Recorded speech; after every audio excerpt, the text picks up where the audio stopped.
Today, one of the daily habits we're chopping on is Uncle Snoop gave up the smoke.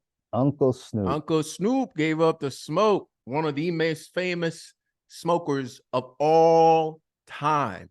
For a lot of people, he might be number one on the list.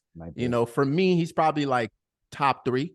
And I'm going to give you my top three greatest smokers of all time. But Uncle Snoop, who's top three for me, said he's giving it up. You know, he's giving it up. And we're going to talk a little bit about that today, right? This is something that I've been pretty public with in the last 2-ish years. I never really intended to talk about it. It's pretty taboo, as you guys know, but, you know, it's part of my story. It is what it is. And I think I have a lot of knowledge to share from the health perspective. As an entrepreneur, as a 9-to-5, is it necessary to give up the smoke for a period of time, forever? Is it necessary to do that for health reasons, for productivity reasons, for whatever reasons? Is it necessary to give it up? Okay. My top three smokers of all time, though, as we get going here, because we're not shaming anybody here. We're just having a real conversation with the people. Real conversation. Right. We talk about this stuff all the time. My top three, bro, and then I want your top three if they're different than mine. Or you can grade my list. Okay. Grade my list, if you will. Grade your list. Number one. No, I'm gonna go 3 to 1. 3 to 1. These are chronological, like 3, 2. Chronological. Got you. Chronological. Right. Yes, sir. Chronological. Number 3 on my list. Well, actually, let me start out by honorable mention. Bill Gates. Oh, y'all didn't know that, huh? Oh, let me give you a couple more honorable mentions, bro. Bill Gates and Steve Jobs were all smokers. He said he used smoking weed to enhance creativity and promote relaxation. So we're not saying it's all bad. It's just like anything else, just like food. It's the quantity matters, right? It's like, what are you using it for? Aspirin. Okay, it's fine. But if you're taking 10, 20, 30, 40, 50 aspirins at a time, you might have a problem. That might be a problem. Sure. Okay, that might be a problem. So that's my other honorable mention. Honorable mention, another one I had on here that a lot of people may not know. But apparently, George Washington, yes, that's right. George Washington, our founding father, was on that ganja. Okay. All right. Now, I didn't know if he was smoking it or whatever, but he at least grew it. All right. He was a farm. See, I didn't know this. And also hemp that comes, right? A lot of people don't know about this, but a ton of usage, right? We've kind of limited it to like smoking weed, but hemp, you got hemp clothing, hemp rope. There's a lot of usage for hemp, right? There's a lot of uses for hemp. Another one right here, honorable mention. Morgan Freeman has been quoted, God himself, or at least the voice of God, has been quoted as saying, never give up the ganja. Now, I don't know what he meant by that, but it is what it is, right? You know, so obviously Lil Wayne, you know, he didn't crack my top 3, but he's definitely up there. He didn't crack my top 3, but he's definitely top 5. Top 5, right? Lil Wayne, top 5. Johnny Depp, you know, these people are apparently Shakespeare, when he wrote Romeo and Juliet, was high. Hey, listen, do I have any firsthand sources? No, I don't. No, we don't. But, you know, I'm just telling y'all, this is what I've been told through the grapevine, right? This is what I've been told through the grapevine. Janis Joplin, that's no surprise, right? That's no surprise. The voice of God, though, is a little surprising for me. We all know about the great Michael Phelps. We all know about the great Michael Phelps. You know, publicly, he was demonized for smoking. Bill Maher, obviously Jay-Z, and another honorable mention here, Barack Obama. And obviously being the politician that he is, we all know Barack Obama smoked with those dark lips. You know what I'm saying? That's not a slur or anything. I'm just saying I saw him and I knew he smoked. I could just tell straight up. Like, you know, if I was in a new area, right? And I was like, where can I get some weed? And I saw Barack Obama walking down the street. I'm going to go right up to him and be like, hey, brother, where can you hook me up? And you know what he's going to say? He's going to say, I don't know. White or green. Because we know Barack on both. Y'all need to stop lying to yourself, right? But top 3, right? Top 3. Number 3, Snoop Dogg. That's what we're talking about today. Number 3, Snoop Dogg. Number 2, prolific Willie Nelson. Oh, now if I put Willie Nelson number 2, who am I got at number 1? Yeah.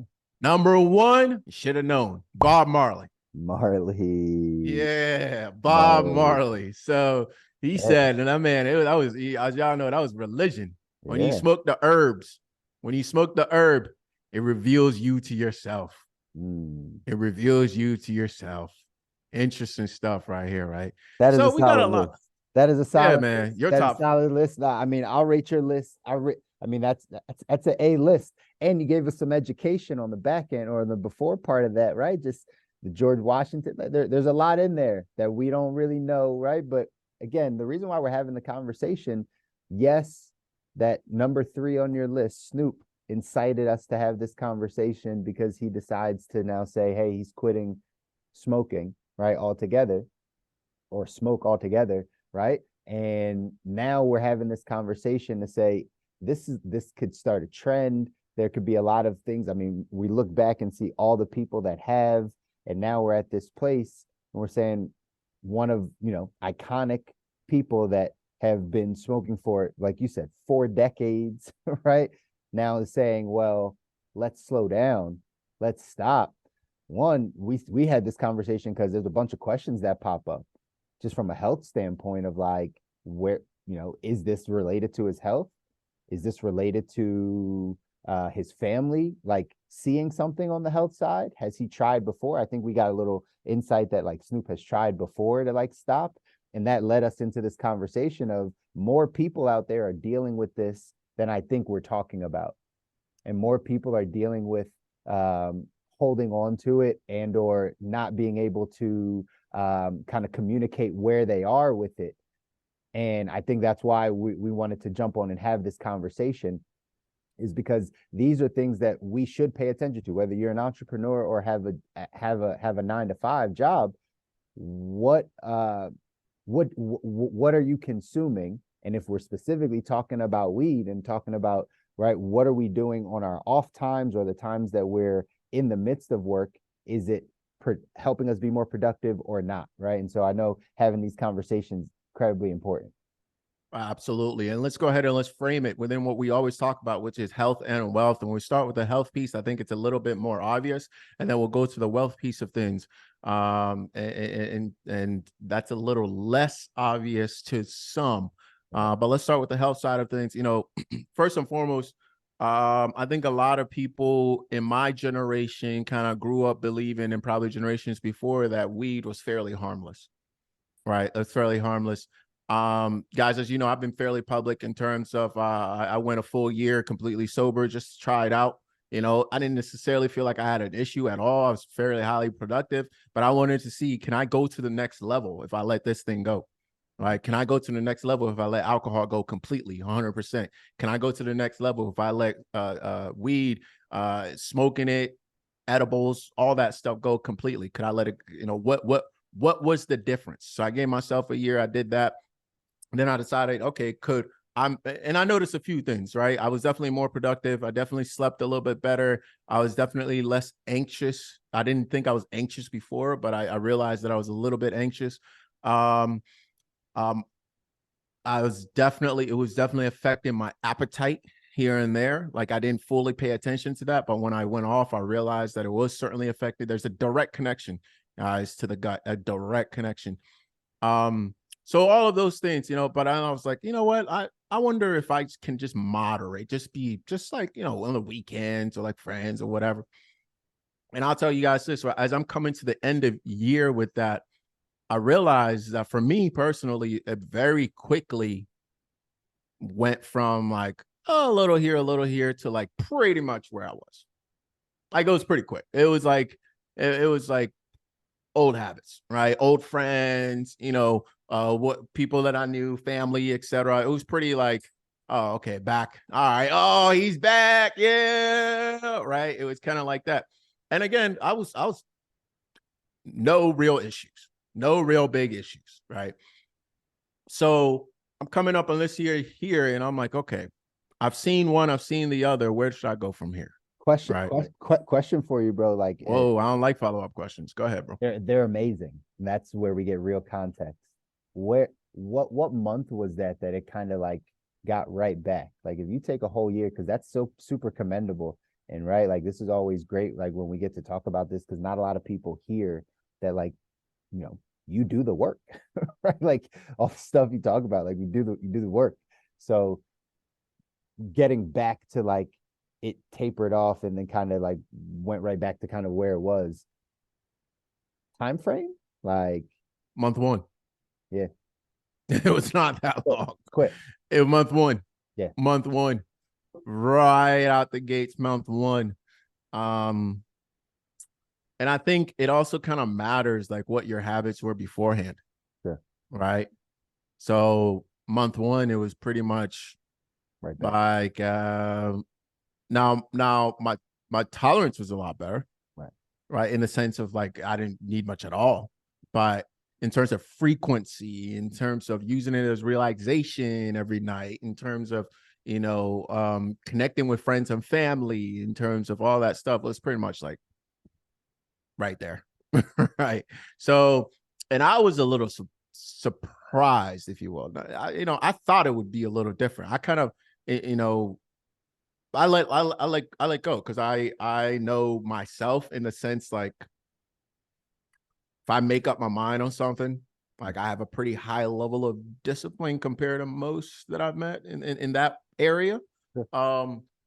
So I wasn't super concerned. I really wanted to see myself. I really wanted to say, what are my tendencies, right? What is it going to be? So it was pretty quick. It was pretty quick. And quite honestly, like, the year off was good, but it's, you guys know I compare food quite a bit to, like a drug. Not compared. I believe it is. I just think we've got the ratios, if you will, right? Because again, morphine is a drug, but if used correctly, can be incredibly helpful to us, right? So I think when we start thinking about everything is really a drug, it's just kind of like, how do you dose it? How do you prepare it, right? Et cetera, et cetera. For example, having THC in tea form is very different than combustion it, like burning it in a bong, burning it in a paper, burning it in cigar paper, blunt. Yeah. They affect you differently. They're all that's also something that I noticed. It's like a pretty big difference, right? Taking an edible, right? Taking a gummy versus smoking a blunt, very different. Very, very different. And I think for Snoop, really, I bet one of the things they were really concerned about was the quality of his lungs. I bet anything. And I think if you've been smoking for a really long time, I think you almost have to, you have to go down sort of the AA steps. And I think you really have to look at yourself as an addict. I know for some people it's like, oh gosh, what? But guys, I'll tell you this right now. Most people are addicted to sugar. Sure. Like it just is what it is. Okay. Like most people are addicted to sugar. It's not that big of a deal because we all got to eat, right? Which is why I still think food is one of the hardest drugs out there to deal with because we all got to eat. You don't really have to smoke. Like nothing on this earth says you must smoke to have a great life. No, that's not a thing, but you got to eat. So that's one of the things. So, I think that's one of the first steps for people is give up the smoke. This is why when I saw Uncle Snoop's post, I was curious. I was like, oh, is he giving up burning, like actually burning the herbs, or is he giving up all forms of the plant itself? Yeah. No, right. Yeah. That's a natural place to go because again, and I think there's a couple sides to like add on to that because changing how you would use it is important. But I think there's also I was just having this conversation with somebody else. Like there's actually like part of a habit that forms, like just holding it. Like if you're used to smoking a joint or smoking a blunt or something like that, or a cigarette. or a cigarette, right? Same exact thing, right? Like if it's just the holding it, it's the having it in your hand, it's the process, Yeah, right? That you miss out on. And so going down that path, it's not just about the THC or whatever it made you feel. It's also about like you're addicted to this process yeah. of rolling it, of breaking it down, of sitting with it. Like, and so there's so many things that you actually have to kind of break away from, that I think that part also makes it difficult. Very, very much so. It's the culture around it. Yeah. Because I'll say one of the things for me, and I think this is why it's interesting to highlight these celebrities that have been smoking for a really long time that are now, maybe giving it up or taking a break, et cetera, is that for me, that was one of the most appealing things, is that the culture around drinking to me was not appealing. Mm-hmm. Like I saw the culture around drinking, I was like, that's kind of messy. It's kind of, I don't know. I don't really, but I saw the culture around smoking and I was like, oh, that's cool. Like the celebrities that look like me, they are promoting that over drinking. Mm-hmm. Right. The the Snoops of the world, the Bob Marleys of the world, right? I was like, yeah, they're promoting that over drinking. So the culture around it, right? The music around it, the everything around it. All right. The music around smoking, in my opinion, way better than music around drinking. Like it's just, they're not even the same. Not even Right. the same. Like get fucked up. I was Right. gonna say, And the other is like, hanging out with my boy. Like, it's just like a different vibe altogether. So I think that's real. sure. And this is one of the things that a lot of people aren't prepared for, don't talk about when it comes to making this sort of change. We talk about, switching from smoking combustion to other forms, right? There's tea, Mm-hmm. right? As you guys know, study Chinese medicine. One of the ways of preparing, there are multiple ways of preparing herbs. Mm-hmm. Okay. Very few of them involve actually burning the herb. Because when you go to that, the same way I talk about applying fire to food, right? When you cook food, it changes. It's not the same. Right? It's not the same. When you cook an egg versus a raw egg, they're obviously not the same. It's the same thing. You're initiating a chemical reaction. Right. So soaking it in hot water is another one. It's a more gentler form, right? Kind of like steaming something or baking something, or let's go ahead, chef here, or other forms.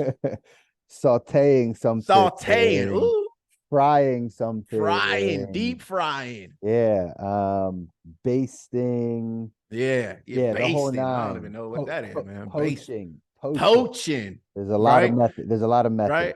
Yes. So you're essentially, and I think, again, I come back to food here because I think it's one that applies to all of us. Maybe you don't smoke, maybe you don't deal with weed at all, but you cook. And I think it's application matters. Mm-hmm.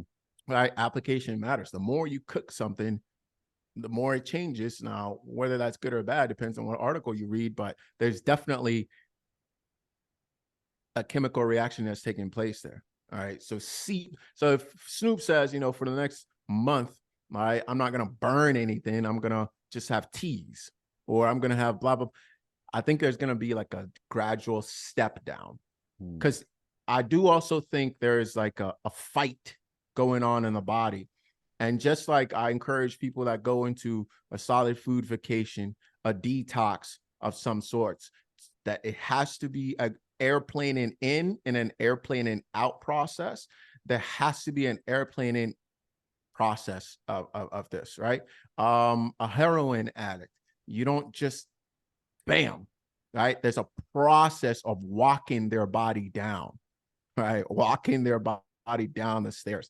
So I'll be very curious, and it'll be awesome if he would be like, public about this, but this is obviously a very private situation for Uncle Snoop, who's given up smoking, giving up weed. He said smoke, so we'll see what that means. Yeah.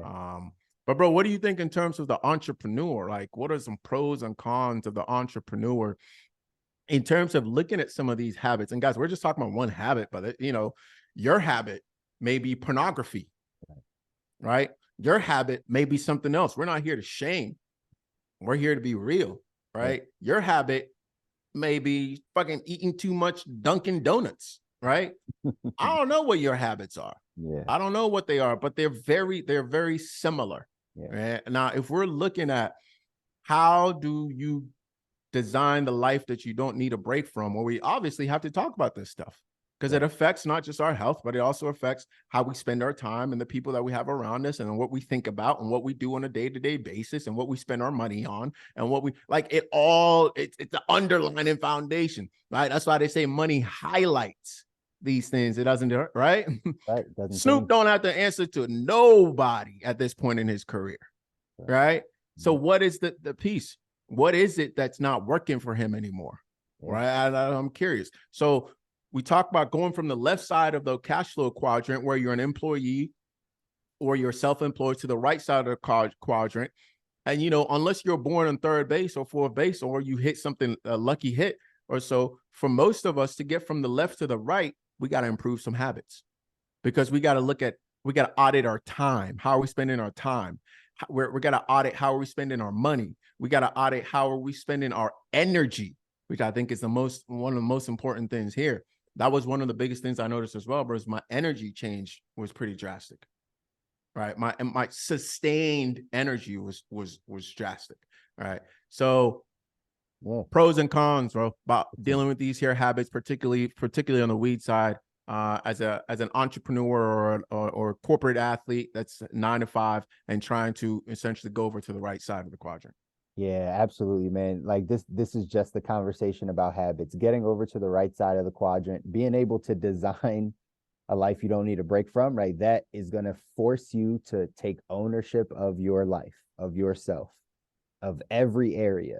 And so we were just talking about this kind of right before we had jumped on that, like, is it harder, right? Like if we had to compare, not that, right, there needs to be a comparison, but if we had to compare, like, is this more of a challenge for someone that has like a 9 to 5 corporate athlete, right? Just, is kind of in the job corporate world. Is it a tougher challenge for them to kind of manage themselves in this area of smoking specifically?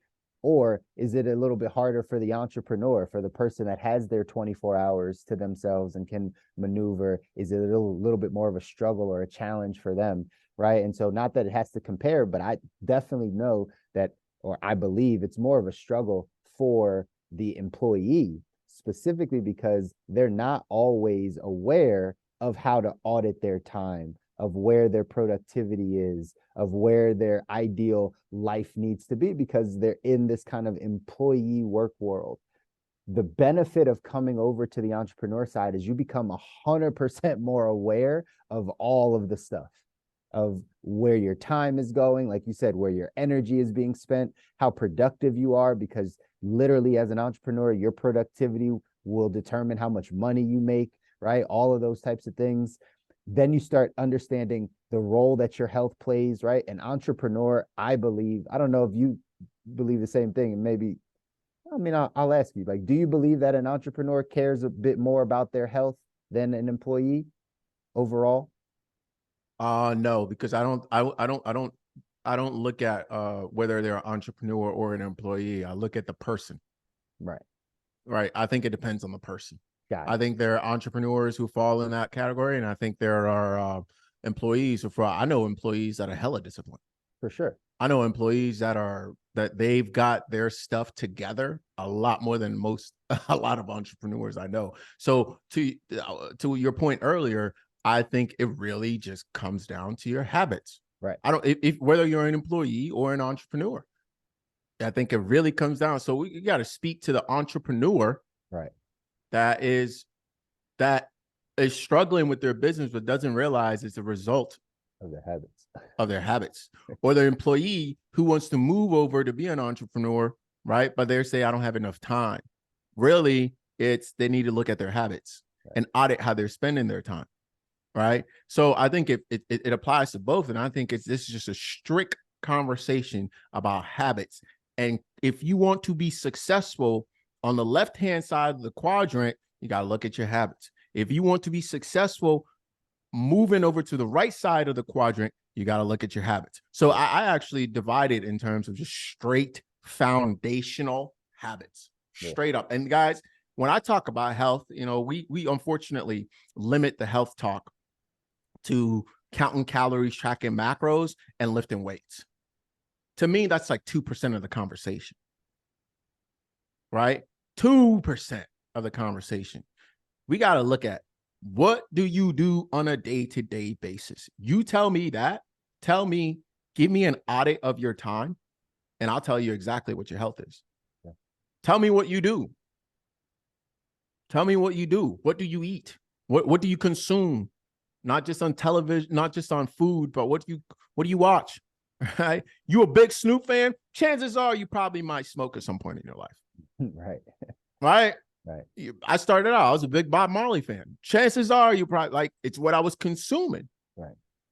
You know, and gravitated towards friends who also like those things. Gravitated, you know, in my dating years, gravitated towards women who also like those things. Right. So you kind of built your life around it. So, and this is a piece, bro, I think it gets real interesting. We might have to end it here and come back to this, guys. If you like this conversation, let us know so we can keep it going. If you don't, that's all good. We'll find something else to talk about. There's a lot to talk about out here. A lot to talk about. A lot to talk about. But, you know, I think the big piece here that we want to really look at is, we're talking about designing a life you don't need a break from. And we talk, we realize the foundation of those two, of designing a life you don't need from, the two big pillars. And obviously they divide into different things, but the two kind of big is your health, your mental health, your physical health, your spiritual health, right? Your entire health, your state of mind, right? People divide that into all these things, but to me, it's all health. Your relationship health, right? You know, this is, Snoop said, my family, in his post, right? After conversations with his family, this is clearly impacting his relationships. Right.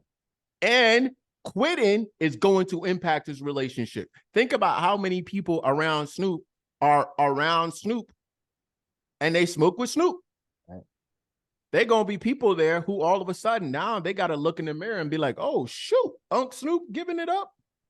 Now I got to look in the mirror. Do I need to do the same? Right? Right? Do I need to do that? Because now, right? And some people are going to be upset. Environment's got to change, right? Paraphernalia, stuff around the house, in the studio, however, like his whole life's going to change, right? So how this man going to make music now? Right. I'm sure this is probably a thought he's had. That's why I said, like, I'm really curious just from this as like a case study, and like, you're right, you know, we don't know him, but like at the end of the day, like, this is really interesting as somebody that's kind of built their brand on this, and like what goes through the mind of a person that's like, hey, I'm giving up a part of my identity, like, yeah, part of, like, this is what he's known for. And now there's probably some other consequences. That's why we said, like, has to do with probably family. And again, this health side of things, all the health, just like you said, right? It's probably affecting his relational health. It's gonna, right, probably affecting his actual natural health, his lungs, those things. He says he wants to see his grandkids, right? That might be affecting it from, right, like a relational side also. Like, hey, you know, maybe he's getting pressure from his actual kids. There's so much there that, like, that's why I think it's just for us to pay attention to this type of stuff, right? And like you said, these foundational pillars around health, and then how it's going to affect the rest of our life, I think it's a big deal. Big deal. Yeah, guys, that's what we're talking about today. A lot of you guys found me through my weed and alcohol sober post. Something I intend to be a little bit more open about moving forward. I'm not making any promises to you guys, man. I might still be chiefing up next week. You know what I'm saying? But I'm gonna keep it 100 with you guys in terms of how it's affecting. I'm telling you this right now. Mm-hmm. If you have gut issues, you need to look at your weed consumption. 120%. I have tested this. I have watched this. If you have gut issues of any sorts, you have to look at your consumption of weed. Straight up. I've tested this many a times. Very, very, very difficult to heal and restore your gut when you're consuming substances. For me, the only ones that I've experienced with is alcohol and weed. It definitely won't work with alcohol for sure. Like your body will tell you that ASAP. The one that people think they can get through is weed. They think that I'm cool. It's natural. It's natural. It's not that bad. Yeah, but you're burning it. As that in and of itself right there throws everything off. And there's a direct connection to your gut, guys. I'm telling you right now, there's a direct. Well, one of the first things you notice first time you smoke, one of the first things besides coughing that everybody talks about, one of the first things, that's a question for you, OG. Oh, really? One of the first things. Was it your chest? Is it? No, the first things everybody that smoked that we all laugh at. Munchies. Oh, munchies. Yeah. Yeah. It directly affects your stomach. Oh, yeah. 100% of the time. Hungry. 100% of the time. Mm-hmm. If you had gut issues before you met Mary, I'm telling you, it probably helped for a short time for some people. Now you and they get worse. Same thing with anxiety, right? If you have anxiety and it made you chill out, it got worse. Because what it is, it didn't go to the root. We didn't. What it is? It's essentially. Imagine this. Imagine like a room. It is essentially drying. Your issues are stored in your tissues. Okay, so if you're doing it for emotional reasons, all you do is you put a stop to the processing of those emotions, and it actually literally dries and attaches to your tissues. No joke, like literally. So when you rehydrate those tissues through a solid food vacation, you give your body a vacation, you rehydrate yourself. What happens is those things then get released along with the mucus, along with the whatever else is stuck in there. Those emotions get released too. If you've been through one of my programs, you know, you felt this, right? You might be going on having a juice one day, all of a sudden you pissed, you mad as hell. Like, what's going on with me, man? I'm sitting on my porch. Those things are now being rehydrated. The same thing. If you have injuries, if you're an athlete, you have injuries. Okay. One of the things that happens is your body creates calluses. Your body creates what we call them trigger points, hyper irritable or hypersensitive knots or sections of the muscle that are dried up. So you got to rehydrate those tissues, put pressure to it like you would a balloon, right? A balloon, you force the water out for some time being, hold it. And then what happens when you release that pressure on that balloon? It refills, right? Mm-hmm. But on the cellular level, it pulls the water in, right? Pushes it out when you put this here again. So it forces it to rehydrate. Guys, you can't do that if one, you're dehydrated, and two, if you're continuing to consume. So we'll talk about, guys, let me not get too deep into this today. Already kind of did, but that's the topic. It directly, our habits directly. And I think this is something that is going to be a lot more important in the next 5, 10, 20, 30 years. I got a weed store right there, right down the street. Right down the street. Everybody's got a pen. And it's going to be like drinking now. It's like, oh, whatever. All right. And I'm not talking junkies. I'm talking CEOs. Right. You may not see them on television doing it, but actually Elon Musk, you already saw it. Right. So this is going to become a much bigger topic, and we have to address it. Otherwise, we're not being authentic when we talk about creating a life you don't need a break from, when we talk about the health being the foundation of things. And then when we talk about moving you over to the right side of the quadrant and taking care of your wealth, because guess what? Like, all right, yeah, Snoop ain't going to go broke smoking. He's not. Mm-hmm. But are you getting paid to smoke? You could say he's getting paid to smoke and he giving it up. So we got to be honest, man. I'm also the oldest of 5. I've got younger siblings now. I've never really talked to them about this, but I know they're looking at me and looking at the culture and going out, and what they're doing. That's where they're taking the cues from. Yeah.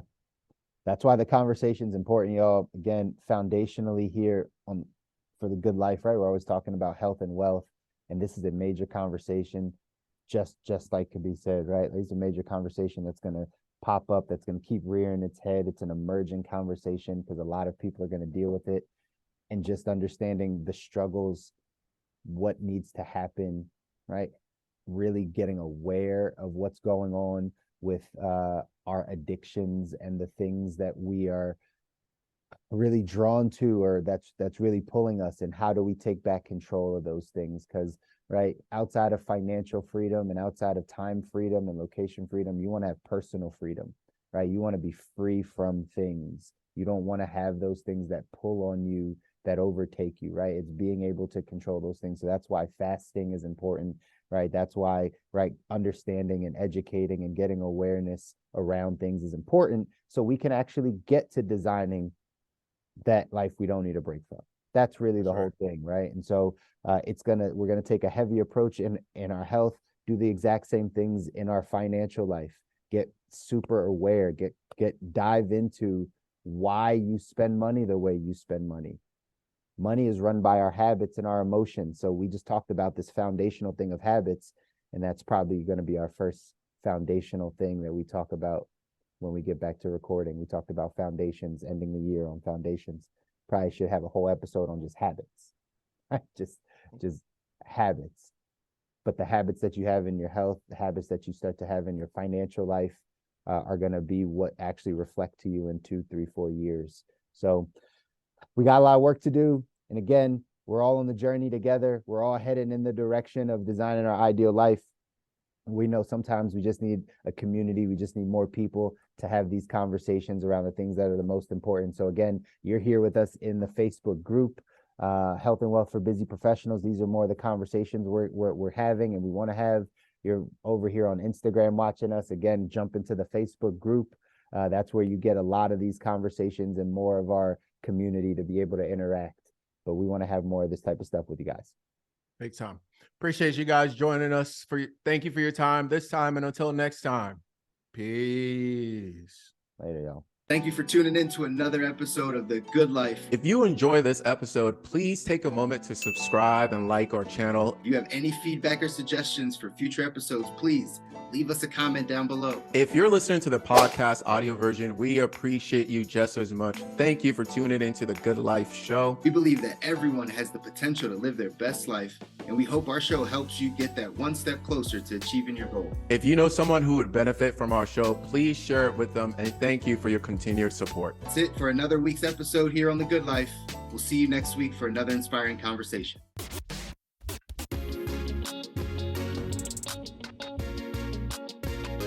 Welcome to The Good Life.